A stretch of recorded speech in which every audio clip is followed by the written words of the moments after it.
அடுத்ததாக பார்த்தீங்கன்னா சீனாவுக்கு இந்திய பிரதமர் போக மாட்டான்னு சொன்னாங்க. கிட்டத்தட்ட 7 வருஷம் கழிச்சு போயிருக்காரு. அது மட்டும் இல்லை, சீனாவோட ஒரு சமாதானத்தை ஏற்படுத்தியிருக்கிறார். ஏன்னா இதன் மூலியமாக இந்தியாவின் எல்லைப்புற நாடுகள் பாகிஸ்தான், ஸ்ரீலங்கா, வங்கதேசம், நேபாளம், மாலத்தீவுல எல்லாம் இப்போதைக்கு சீனா வந்து அடக்கி வசிப்பாங்க. ஏன்னா அவங்க நம்பர் 1 எதிரி அமெரிக்காவை எதிர்க்கிறாங்க.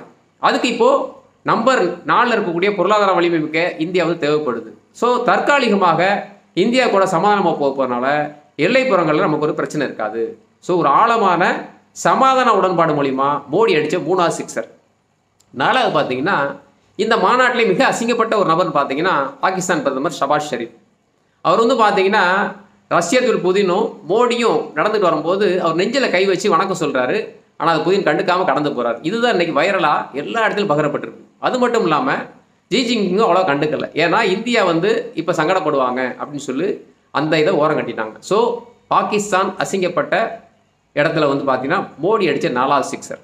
அடுத்தது பார்த்தீங்கன்னா இந்த மாநாட்டில் மோடி பேசும்போது இந்தியா, சீனா 250 கோடி மக்கள், இந்த 2 நாடும் வர்த்தகத்தை வலுவாக கட்டமைச்சோம்னா 2 நாட்டு மக்களுக்கும் அல்ல, ஒட்டுமொத்த உலகத்துக்குமே ஒரு மிகப்பெரிய ஒரு பொன்னான வாய்ப்பு. ஏன்னா நிறைய பொருள் கண்டுபிடிக்கப்படும், நிறைய பொருட்கள் உதவி பண்ணப்படும் அப்படின்னு சொல்கிறாங்க. ஸோ அடுத்தது என்ன சொன்னாங்கன்னா, இந்தியா வந்து தீவிரவாதத்தை ரொம்ப காலமாக அது வந்து சப்திச்சுக்கிட்டு வருது, இதனால் இந்தியாவுடைய வளர்ச்சி பாதிக்கப்படுது, இந்திய இளைஞர்கள் பாதிக்கப்படுறாங்க அப்படின்னு சொல்லி பாகிஸ்தானில் ஒரு குட்டு வச்சு பேசியிருக்காரு. ஸோ மோடியோட வலுவான ஆணித்தரமான பேச்சு மோடி அடித்த பார்த்தீங்கன்னா 5வது சிக்ஸர். அடுத்ததாக பார்த்தீங்கன்னா